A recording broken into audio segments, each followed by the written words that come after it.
The year was 1518, the place Strasbourg, France. The summer sun beat down on the cobblestone streets. Life was normal, or as normal as it could be in the 16th century. Then something strange happened. A woman named Frau Trophia stepped into the street and began to dance. Now, dancing wasn't unusual, but Frau Trophia's dance was different. She moved with an odd intensity, her face contorted in what seemed like pain. She danced for hours, days even, without stopping. People watched in confusion and amusement. What was wrong with this woman? Little did they know this was only the beginning. Frau Trophia's bizarre dance was the spark that would ignite a firestorm of strange behavior, one that would consume the entire city and leave behind a legacy of unanswered questions. Frau Trophia's relentless dancing proved contagious.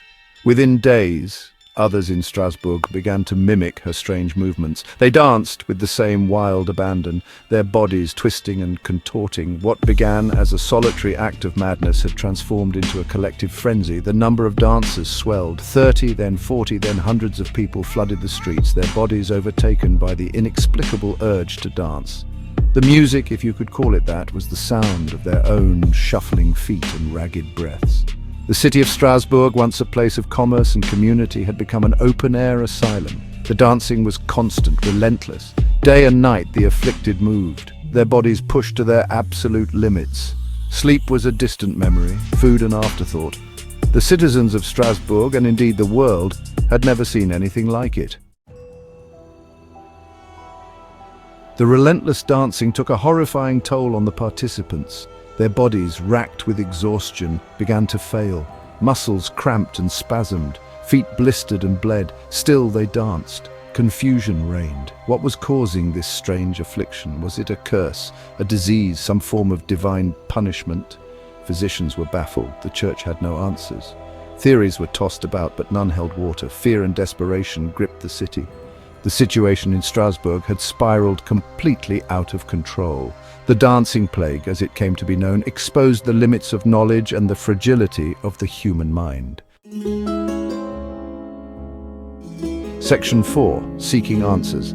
Finding none. Desperate to stop the madness, city leaders took action. They hired musicians to play, hoping to tire the dancers out. They constructed a wooden stage, thinking that if the dancers had to concentrate on their balance, they might regain their senses. All attempts failed. The music only seemed to fuel their frenzy. The stage quickly abandoned as the dancers spilled back into the streets.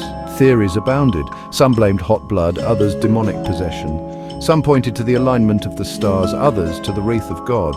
One prevailing theory was that the dancers were afflicted by mass hysteria, a bizarre psychological phenomenon in which shared stress or anxiety manifests itself in physical symptoms. Another theory, perhaps more grounded in reality, suggested ergot poisoning as the culprit. Ergot, a fungus that can grow on rye bread, can cause hallucinations and convulsions, symptoms eerily similar to those exhibited by the dancers. Despite these theories, the true cause of the dancing plague of 1518 remains a mystery. The event faded from memory as quickly as it had arisen, leaving behind more questions than answers. Then